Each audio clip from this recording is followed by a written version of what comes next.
Is Mr. Trump the kind of person who sometimes will make his decisions based on emotional conditions, on vendettas, on grudges, on that type of thing, non-scientific thinking? Yes, yes, of course he is. I mean, one of the things that I I begrudge for many American leaders today, and I think it's worse today than it's been in the past, is a failure to want to understand the genesis, the history, the culture, and the conditions of any problem. Uh, their reaction is often based on what they saw on cable news. Mr. Trump will watch Fox News and see somebody say something and say, "Yeah, that's right. Boom, let me do that." And that's no way to make your decisions. He's not a very smart man. He's never been regarded as a big thinker. There are people within the United States who are actually geopolitical thinkers and understand why things happen. My country, I love my country, but we are, when it comes to geopolitics and understanding the forces of that geopolitics, especially from a global South community, we are just so dumb, so dumb. Almost, I apologize for my country because we're so dumb. It's embarrassing.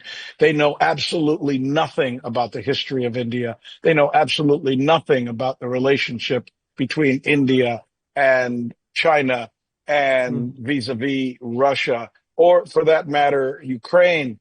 And as a result, they make foolish judgments and make foolish statements like that. I think it's really a matter of, I think it's just disrespectful, especially when you consider, well, it's disrespectful and it's also ignorant. It's an ignorant policy. I'm not calling my president disrespectful and ignorant. I'm calling the policy is disrespectful and ignorant. Ignorant because they don't understand the underpinnings of what caused the Ukraine war from the standpoint of Russia. That's the ignorant part.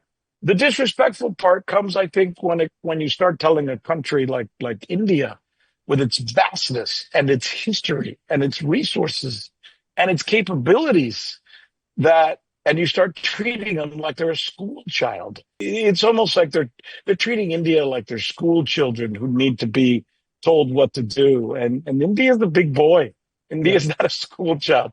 And I think I keep saying this. I said it with my guest the other day on my show. I'm telling you, that moment when the United States said, "You will not buy oil from Russia or we will punish you," and India looked back at the US and said, "You will not tell us who we can or cannot buy oil from." That's a decision that we make for the benefit of our people. And by the way, we're a free market country. So we do things based on the spirit of how the free market dictates things. That was such a cataclysmic moment, transformational.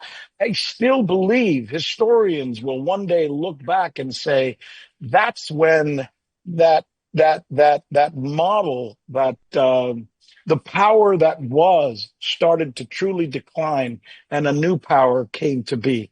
The Yeah. old European US since World War II has run the world, and nobody's allowed to say no. And in that moment, that no started what I think will be the beginning of the dismantling of that system. That doesn't mean that the United States, it's in a downfall or anything. I just mean from a power standpoint, it's going to shift to the global South. And I think the premier countries, of course, are going to be India and China, along with Russia and South Africa and Brazil and many of those other countries who are just saying, no, we're just not going to take this anymore. You can't treat us like we're little kids.